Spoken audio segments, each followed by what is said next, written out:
এবার পাকিস্তানের বিভিন্ন জায়গায় ভয়াবহ ক্ষেপণাস্ত্র হামলা চালালো ভারত। হামলায় নিহত হয়েছে শিশুসহ প্রায় 8 জনের মতো, আহত হয়েছেন 35 জনেরও বেশি। পাকিস্তানের এক সামরিক কর্মকর্তা মঙ্গলবার দিবাগত রাতে এই তথ্যটি নিশ্চিত করেছেন। বিভিন্ন গণমাধ্যমের বরাতে জানা যায়, পাকিস্তানের আজাদ কাশ্মীরের রাজধানী মুজাফফরাবাদের পাহাড়ি অঞ্চলের কাছে একাধিক বিকট বিস্ফোরণের শব্দ শোনা যায়।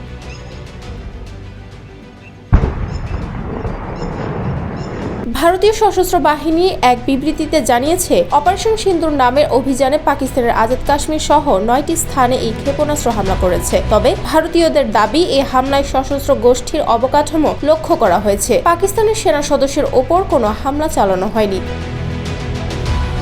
জম্মু কাশ্মীরে গত এপ্রিলে বন্দুকধারীদের হামলায় ভারতীয় পর্যটক নিহত হওয়ার জবাবে পাকিস্তানে হামলা চালানো হয়েছে বলেও জানিয়েছে ভারতীয় সশস্ত্র বাহিনী। হামলার পরপর ভারতীয় সেনাবাহিনী তাদের এক্স অ্যাকাউন্টে একটি পোস্ট করেছে। যমুনা ইলেকট্রনিক্স ঈদে ডাবল খুশি অফার সিজন 3, যে কোনো পণ্য কিনলেই পাচ্ছেন নিশ্চিত ঈদ উপহার। তারা লিখেছে, ন্যায় বিচার নিশ্চিত হয়েছে।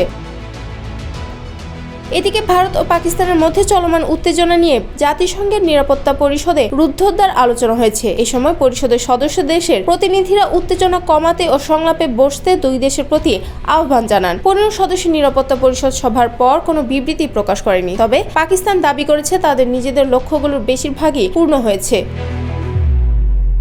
পাকিস্তানের বিভিন্ন স্থানে ভারতের ক্ষেপণাস্ত্র হামলাকে লজ্জাজনক বলেছেন যুক্তরাষ্ট্রের প্রেসিডেন্ট ডোনাল্ড ট্রাম্প। দুই দেশের মধ্যে চলমান সংকট প্রসঙ্গে সাংবাদিকদের এক প্রশ্নের জবাবে তিনি কথা বলেন। অন্যদিকে এই হামলার ঘটনায় গভীর উদ্বেগ প্রকাশ করেছে জাতিসংঘের মহাসচিব অ্যান্টোনিও গুতেরেস। জানা গেছে, পাকিস্তানে ভারতীয় ক্ষেপণাস্ত্র হামলার পর পাকিস্তানও পাল্টা আক্রমণ চালিয়েছে। দেশটির প্রতিরক্ষা মন্ত্রী খাজা আসিফের দাবি, ভারতের মিসাইল হামলার জবাবে পাকিস্তান তাদের 5টি যুদ্ধ বিমান ভূপাতিত করেছে।